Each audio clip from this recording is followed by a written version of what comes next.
ఐవ్యూస్ పవన్ కళ్యాణ్ చాలా చాలా చాలా చాలా ధర్మంగా న్యాయంగా మాట్లాడాడు. అలా మాట్లాడినటువంటి మాటలని తన ధర్మాన్ని ఈరోజు షర్మిల భూతద్దం కాదు, ఇది కొత్త అద్దం పట్టుకొచ్చింది. వాళ్ళన్న జగన్ అనుకుంటే హలో జగన్ నా ముందు సరిపడా అన్నట్టుకు వచ్చింది. ఈమె అడ్డంగా బుక్ అయింది. ఏ రకంగా పాయింట్ వైజ్ మనం మాట్లాడుకుందాం. ముందుగా ఆమె ఎందుకో కానీ డే వన్ నుంచి కూడా నేను క్రైస్తవుల కోసమే రాజకీయాల్లోకి వచ్చా అన్నట్టు ఇండైరెక్ట్ హింట్ ఇచ్చింది.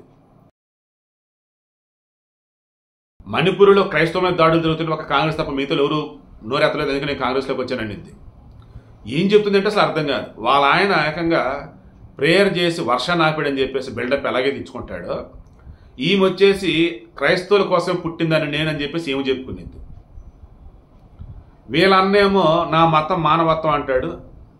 నీ మతం ఓకే నాయన, మానవత్వం ఓకే, నువ్వు క్రైస్తవం కదా ఫాలో అయ్యేదో సంతకం పెట్టు, తిరుమల దేవస్థానంలో స్వామిని దర్శించుకోవాలంటే కాదుకూడదు అంటాడు. నిజంగా వైఎస్ రాజశేఖర్ అనబడే వ్యక్తి వీళ్ళిద్దరూ మన మీద రుద్ది వెళ్ళిపోయాడు మహానుభావుడు. సరే, 1 by 1 వస్తా. ఈమెకు సంబంధించి ముందే మనం ఏం మాట్లాడుకుందాం. రాహుల్ గాంధీని ఏమనొద్దంట. అదేమంటే ఆయన కాశ్మీర్ టు కన్యాకుమారి టు కాశ్మీర్ అంటే పాదయాత్ర చేశాడు. సరే, భారత్ జోడో యాత్ర చేశాడు, ఓకే. అయితే ఏంటి ఇప్పుడు ఏం అనొద్దా? ఎందుకు అనొద్దు? అయోధ్యలో బాలక్రామ్ ఓకే ప్రతిష్టాపన జరుగుతున్న మూమెంట్లో దానికి సంబంధించి ఆహ్వానం అందినప్పుడు కానీ ఆ కార్యక్రమం జరుగుతున్నప్పుడు కానీ ఏం మాట్లాడండి రాహుల్ గాంధీ? దానిని వచ్చేసి ఒక డ్రామాలాగా ఒక ఆటలాగా ఏదో మాట్లాడేశాడు.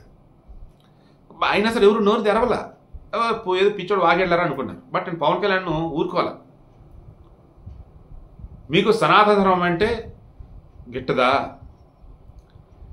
సనాతన ధర్మం అంటే మీకు ఒక ఆట. సనాతన ధర్మాన్ని ఎవడబడితే వాడు ఎట్టబడితే అట్ట మాట్లాడుతూ ఉంటే మేము చూస్తూ ఊరుకోవాలా అంటూ ఆయన క్వశ్చన్ చేస్తే దానికి ఆన్సర్ చెప్పకుండా, మీరు ఒక డిప్యూటీ సీఎంగా ఉన్నారు, ఒక పార్టీకి అధినేతగా ఉన్నారు, మీరు అందరూ ఓట్లేస్తేనే గెలిచారు, మీరేంటి ఇప్పుడు ఒక మతాన్ని తగ్గట్టు మాట్లాడతారు? ఇప్పుడు నేను మా అమ్మకు పుట్టా, నేను మా అమ్మకు పుట్టాను, మా అమ్మని నేను కాపాడుకుంటాను అని చెప్పడం తప్ప? ఏమ్మా షర్మిల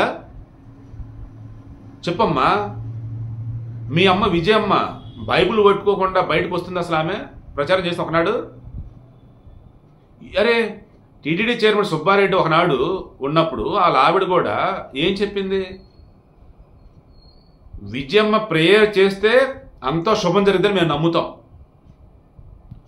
అంత గొప్పగా మేము నమ్ముతాం అని చెప్పినటువంటి వాళ్ళు టీటీడీ చైర్మన్, మళ్ళీ వాళ్ళ ఆవిడ ఏం చేశారు? వీళ్ళంతా మీరు పవిత్రమైన తిరుమల దేవస్థానానికి సంబంధించి చైర్మన్గా ఉన్నటువంటి మీ చుట్టాలు అయినా క్రైస్తవాన్ని ఫాలో అవ్వచ్చు, క్రైస్తవాన్ని గొప్పగా చెప్పవచ్చు. ధర్మానికి కట్టుబడి ఏ మతంలో అయితే పుట్టామో, ఏ ధర్మాన్ని అయితే ఫాలో అవుతామో దాన్ని కాపాడుకుంటాం మేమని చెప్పి మాత్రం నోరెత్తకూడదు. పవన్ కళ్యాణ్ ఈ కాషాయ వస్త్రాలు ఇప్పుడేమైనా కొత్త? గతంలో ఆయన వస్త్రాలు ధరించలేదా? దీక్షల్లో ఉండలేదా? అధికారం రకాన్ని తీసేయాలా? పవన్ కళ్యాణ్ ఏ రోజైనా క్రైస్తవులు కానీ ముస్లింలు కానీ మిగతా మతస్థులు ఒక్క మాట ఏ రోజైనా అన్నాడా? తన మతాన్ని కాపాడుకుంటున్నాడు, మతం కూడా అన్నా, తన ధర్మం అన్నాడు. అది ఎట్లా తప్పమ్మా నీకు? తర్వాత మాట్లాడితే మణిపూర్లో క్రైస్తవుల మీద దాడులు అనేది ఏంటి అసలు? ఏమే అక్కడ 2 వర్గాల మధ్య, 2 తెగల మధ్య, కుకీలు అండ్ మైతీలు, అండ్ అక్కడ దాడులకు కారణం ఎవరు? హైకోర్టు ఇచ్చిన తీర్పు. ఆ మైతీలు కూడా ఎస్టీలో చేర్చమని చెప్పేసి అన్నారు. అలా వాళ్ళు జాయిన్ చేస్తారని చెప్పేసి మిగతా వాళ్ళు, ఆ మిగతా తోడు కలిసింది ఎవరంటే బయట నుంచి విదేశీ శక్తులు. ఎవరురా వీళ్ళు అంటే క్రైస్తవులు. ఆ ముఖ్యంగా తెలియదా?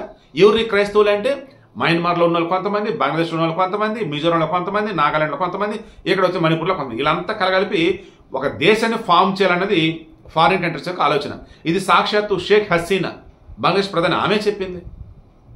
మీరేమో అడ్డదిడ్డంగా ఏదైనా చేసేయచ్చా? ఒక దేశంలో ఉన్నప్పుడు అందరూ ఈక్వల్గా చూడాలి కదా అని చెప్పేసి కంట్రోల్ చేద్దాం గవర్నమెంట్ ఏమో అడుగులు వేస్తే ఒక మతం మీద దాడా? ఎవరు మతం మీద ఎవరు దాడి చేశారు? 2 వర్గాల మధ్య ఉన్న దాన్ని మతం పేరుతో చిచ్చు పెట్టేలా చేసింది మీ క్రైస్తవులు కాదా? దేశంలో పాస్టర్లు కాదా? నిజమేంటో తెలిసి క్రైస్తవులు సైలెంట్గా ఉంటే వాళ్ళని రెచ్చగొట్టింది మీరు కాదా? ఏం చేస్తారండి అసలు వీళ్ళు? ఇంత ఘోరమా, ఇంత దరిద్రమా? తర్వాత మీ అన్న అరే నాయన, తిరుమల తిరుపతి దేవస్థానం కొన్ని ఆచార్యులు కట్టుబాట్లు ఉన్నాయిరా బాబు, నువ్వు క్రైస్తవుడు కదా, వచ్చేటప్పుడు దేవుడి మీద నాకు విశ్వాసం ఉందని సైన్ పెట్టరా బాబు అంటే, నా మతం మానవతం నేను పెట్టను. దాని అర్థం ఏంటి? నేను నమ్మను అని. మీ అన్న అంత ఘోరంగా మాట్లాడితే అది నీకు కనపడదా, వినపడదా? దానికి ఈరోజు అంతా క్వశ్చన్ చేస్తున్నారు. అబ్దుల్ కలాం గొప్పడమ్మా, మీ అన్న ఏమన్నా, మీ ఫ్యామిలీ ఏమన్నా పైన చూడిపడ్డారమ్మా? ఏందో అసలు ఈమె పాదాల మీద వచ్చే పాదయాత్ర అంటూ, ఆడపిల్లని ఎందుకంటే ఆడపిల్ల కాబట్టి అంటూ, మీ ఆవిడ ఎందుకంటే మీ ఆవిడ అంటూ, వర్షాలు ఎందుకంటే వర్షాలు పడతాయి కాబట్టి అంటూ, ఏదో అంటే సరదాగా తీసుకున్నారు అంతా జోకులు చేసుకుంటూ. ఈరోజు మాట్లాడతామంటే జోకులు తీసుకున్నట్టు లేవండి. ఇప్పుడు సీరియస్గా తీసుకుందామంటే అజ్ఞానం క్లియర్గా కనపడుతూనే ఉండే. నిజంగా వైఎస్ఆర్ టీపీని ఒక పార్టీ పెట్టి తెలంగాణలో పాదయాత్ర హడావుడి చేసింది, కానీ ఇక్కడ ప్రజలు ఎవరు ఓన్ చేసుకోవాలా. ఇక్కడ గవర్నమెంట్ ఇన్వాల్వ్ అవుదామని ట్రై చేస్తుంటే రెమ్మదిగా రేవంత్ రెడ్డి కానీ మిగతాలు కానీ అమ్మ వద్దమ్మ అన్నట్టుగా ఏదో చెప్పేసి మొత్తానికి ఆ ఏపీకి పంపించారు. ఏపీ ఇప్పుడు అలలాడుతూ ఉంది. ఎందుకు? ఓ పక్క అన్న ఓ పక్క చెల్లి సావ కొడతాను ఇద్దరు కలిపి అసలు రెండు వైపుల నుంచి. పవన్ కళ్యాణ్ వచ్చేసి సనాతన ధర్మాన్ని ఎలా కాపాడుకోవాలి ఏంటి అని చెప్పేసి జనాలకి పిలుపునిస్తున్నాడు. అండ్ ఎలా ముందుకెళ్దాం ఏంటి, ఇతర మతస్థులను కూడా గౌరవించుకుంటూ దేశాన్ని కాపాడుకుందాం, అందరూ కలిసి వెళ్తుందని చెప్పేసి ఆయన పిలుపునిస్తూ ఉంటే ఎక్కడ చిచ్చు పెడతాడు అసలు ఆయన? చిచ్చు పెడతానండి దీమే ఏమి చిచ్చు పెడుతుంది. ఏకంగా ఆ డిఎంకే పార్టీకి సంబంధించిన బ్యాచ్ సనాతన ధర్మాన్ని వైరస్ అంటాడు, మళ్ళీ క్రైస్తవులు పాటిస్తూ ఉంటారు. అంటే వీళ్ళ దృష్టిలో మతం అంటే క్రైస్తవం అంతే, మనుషులు అంటే క్రైస్తవులు అంతే. మిగతా వాళ్ళు వచ్చేసి ఇంకా ఏదైనా అది ముస్లిం జోలికి ఎటు బోరు, ఇంక దొరికిన ఎవరైనా హిందువులు చిచ్చు పెట్టాలా, విడగొట్టాలా, బుర్రలో పురుగు పెట్టాలా. ఎంత దరిద్రం అంటే సనాతన ధర్మాన్ని వైరస్ అన్నటువంటి వాడు ఎవడైనా కానీ ఆ సనాతన ధర్మం జోలికి వస్తే వాడే పోతాడని చెప్పేసి పవన్ కళ్యాణ్ అంటే ఈమెకేంది మరి అంతమంది నాకు అర్థం కావట్లా. అరే సరిగ్గా తెలుగులో మాట్లాడయ్యా అంటే జగన్మోహన్ రెడ్డికి రాదు. ఈమె వచ్చేసి దేశంలో ఏం జరుగుతుంది ఏంటమ్మా అన్నప్పుడు మొత్తాన్ని పట్టుకొచ్చి మతపరంగా మాట్లాడిద్ది. ఆ గోత్ర అల్లర్లు మోడీ పని బీజేపీ పని అనిద్ది. అక్కడ జరిగింది ఏంటి? సాధువులని బతికొండగానే ఘోరహత్య ఘోరంగా చంపేసింది ఎవరు?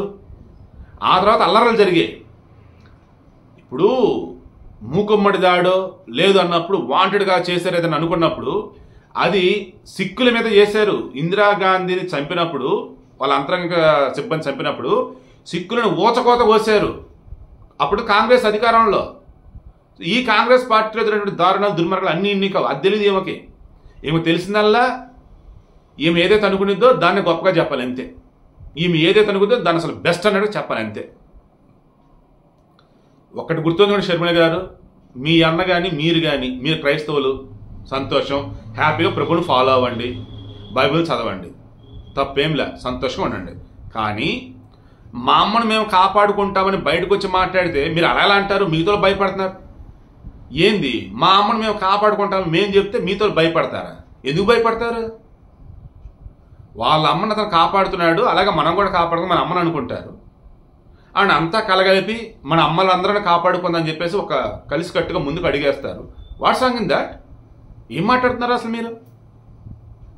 నేను చెప్తున్నాను కదా, ఈరోజు కాంగ్రెస్ ఎక్కడైనా కోమాలో ఉంది అంటే దానిని ఇంకా ఆమె చంపేదాకా నిద్రపోయేటట్టుగా లేదు. మరలా చెప్తున్నా, కాంగ్రెస్ కొద్దో గొప్ప ఎక్కడైనా బతికొందరా అంటే దానిని కూడా చంపడానికి షర్మిల వచ్చింది, అందులో నో డౌట్.